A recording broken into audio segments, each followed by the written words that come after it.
இந்த புதுக்குடியிருப்பு மண்ணிலே இந்த அழகிய வேளாவில் கிராமத்திலே பிறந்து தனக்கென ஒரு பெயரை தேடி தனக்கென ஒரு பாதை அமைத்து வாழ்ந்து ஒரு நல்ல இளைஞன். உண்மையாகவே இந்த காலத்தில் தந்தைக்கு துணையாக இருக்கின்ற இளைஞர்கள் மிகவும் குறைவு.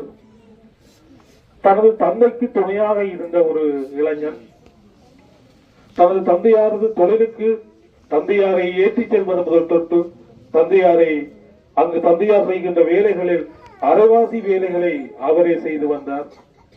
என்னுடைய கராச்சியில் அண்ணன் மோகன் அவர்கள் நீண்ட காலம் பணியாற்றி இருந்தார். அண்ணன் மோகனோடு சேர்ந்து எப்போதுமே அதிகாலையில் கராச்சிக்கு வந்து விடுவார்.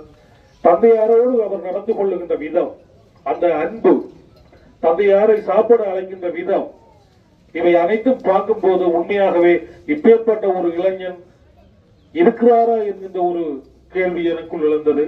என்னோடு பல தலைவர்கள் எனது அருகில் இருந்து உணவு அருந்தியவன். உண்மையாகவே ஒரு பண்பாளன் என்று சொல்கின்ற அளவுக்கு தன்னை வளர்ந்து கொண்டவன். எந்தவித கெட்ட செயல்களும் மற்ற ஒரு இளைஞன், பல துறைகளிலும் தன்னை நிலைநாட்டிய ஒருவன். இன்று வண்ணன் விளையாட்டுக் கழகமாக இருக்கட்டும், அல்லது இந்த கலை மன்றங்களாக இருக்கட்டும், அல்லது எந்த ஒரு துறையிலும் தன்னை ஒரு சாரதியாளனாக ஆக்கி என்று சாரதி பயிற்சியும் பெற்று என்று சாரதித்துவம் செய்கின்ற அளவுக்கு அவன் தன்னை வளர்த்துக் கொண்டான். எங்கேயோ ஒரு சிறு தவறு அவனை இன்று எம்மிலிருந்து பிரித்து விட்டது. பிரித்தாலும் உண்மையாக அவனை பார்க்கின்ற போது அவன் பிரிந்ததை எங்களால் ஏற்றுக்கொள்ள முடியவில்லை. அவன் பிரிந்தது போன்றே தெரியவில்லை. அவ்வாறு இங்கு இருக்கின்றவர்கள் அனைவரும் அவனை சூழ்ந்திருந்து என்று அவன் தனக்கு ஒரு இடத்தை தேடி இருக்கின்றான்.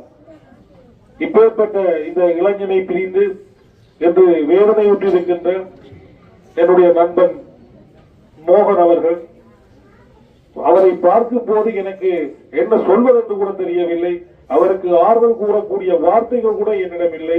உண்மையாகவே அந்த குடும்பம் மிகவும் ஒரு கஷ்ட நிலையில் இருந்து அந்த கஷ்ட நிலையை நிவர்த்தி செய்கின்ற அளவுக்கு தந்தையும் மகனுமாக ஓடி ஓடி உழைத்து அந்த இடைவெளிகளை நிரப்பிய ஒரு நல்ல இளைஞன் என்று எங்கள் எல்லோரையும் விட்டு பிரிந்திருக்கின்றான்.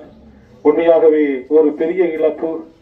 இவரது ஆத்மா இறைவனடி சேர்ந்து இழைப்பார இந்த இடத்தில் நான் இறைவனை பிரார்த்தித்து அவரது தந்தை, தாய், சகோதரர்கள் மற்றும் அவரது நண்பர்கள், உற்றார், உறவினர், இந்த கிராமத்து மக்கள் அனைவரும் அவரை புடை சூழ்ந்திருந்து அவரது இறுதி நேர யாத்திரைக்காக இங்கு நாங்கள் அனைவரும் காத்திருக்கின்றோம். உண்மையாகவே அவரது இறுதி யாத்திரையில் நாம் அனைவரும் அவரது ஆத்மா இறைவனடி சேர பிரார்த்திப்போமாக கேட்டு விடைபெற்றுக் கொள்கின்றேன். நன்றி.